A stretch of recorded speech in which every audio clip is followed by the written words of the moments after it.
So finally, everyone's favorite anarchic mechromancer has made a return to the universe of Borderlands in Borderlands 3's DLC 2, Guns, Love, and Tentacles. And I'm here to tell you all about the role she plays, more specifically what we've learned about where she's been, as well as an Easter egg of another past Vault Hunter. So maybe you follow the lore, you don't own the DLC, you can't play it, yet you still want to know all you can about Gaige because you love her. So what role does Gaige play in DLC 2? She's the wedding planner. Maybe you saw this coming. At the PAX panel when they had some of the voice actors do a live script read, the role Gaige had in this was also the wedding planner. But it was uncertain at the time if this was the role she was going to play or if it was just the role that they gave her for the panel. But now that the DLC is out, Gaige is in fact Hammerlock and Wainwright's wedding planner. Because of this, she doesn't have too much of a role in the story. She's primarily obsessed with making sure that the wedding goes according to plan. So when the occultists begin to get in their way, she mainly makes sure they don't. So if all you were hoping for was Gaige to be there and talk and act like Gaige, then you're going to get it. She's grown up a little bit and has become a slight alcoholic, but that doesn't prevent her from palling around with her BFF Deathtrap causing anarchy. However, if you, like me, were hoping she would drop some crazy lore on your head, you're gonna be disappointed. Not only does she hardly talk about anything not regarding the wedding, she has a direct line stating she's not going to mention what she's been up to. Man, I have been through some stuff the past few years. I'll tell you about it sometime. Not now, though. And that is personally really disappointing for me. I love getting a vague picture of at least what they've been up to, but Gaige, not much is said. My old school asked me to come back and judge a science fair, but I had to say no. Too many memories. Vault hunting was cool, but there wasn't enough mechanical engineering. So I tried being a mechanical engineer, but there wasn't enough mass evisceration. I'm a girl without a country. Her interactions do say some interesting things, like apparently she's been at this wedding planning gig for a while now. She says how she planned Dr. Zed's wedding, though that relationship ended up falling through. We have had some hiccups, but this isn't the worst wedding I have planned by a long shot.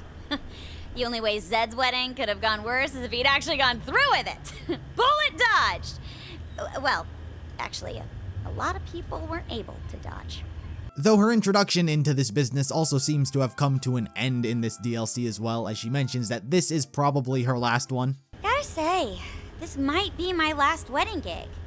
Think I'll do something less stressful, like planning class revolutions or rival gang meet and greets. Seems like more of a way to have reintroduced her back into the Crimson Raiders.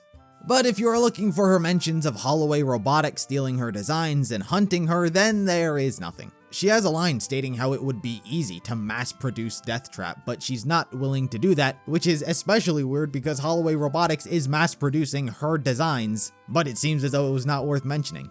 Everybody wants a Deathtrap, and they'd be pretty easy to mass produce, but I'm not looking to sell my edge. Perhaps the mass production of Deathtraps comes as a later point during a more important war? Just some thoughts? And depending on how you see this, Gaige does have a reaction to Maya's death. Heard about Maya. Damn. Now depending on who you are, you'll love it or hate it. Personally, I was more disappointed when I heard this line because it just ended there. There was no story, she didn't reminisce and say something about her. I almost missed the line because she just said it randomly. I couldn't even get her to repeat it. And it's one of those things where I appreciate that it's there, but if you're gonna put it in, make it a little more personal to the person who says it. Literally anyone could have made this statement because it's just a sad remark about Maya. But Gaige and her slight mention of Zed aren't the only past characters to make an appearance/cameo.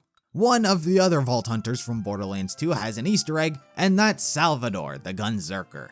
In the lodge, Mancubus, the proprietor of the venue, has wanted posters of those who haven't paid their tab. On the list is Salvador with the highest unpaid tab of them all. First and foremost, Sal has visited Xylorgos at some point in between games, which is hilarious. The Bonded were on this island for some time now, and not only did he visit the island and do nothing about them, he also left. He didn't stop the cult, he seems to have just stopped by for some drinks. Now if you were hoping that you would see Sal or get some mention of him, then once again I'm afraid you're gonna be disappointed. It is only his wanted poster that makes an appearance. From my firsthand experience, I haven't heard any dialogue pertaining to him. That's not to say it doesn't exist. It may be the case that I just haven't heard it at the time of recording this video. But part of me was actually worried for Sal during this DLC because Mancubus, his character is all about, so long as you pay your debts, you're fine. Sal is on the list of people who didn't pay off their debts. And during some of the side missions, Mancubus sends you out to kill the other two who are wanted. Meaning, if he had his way, Salvador would be dead.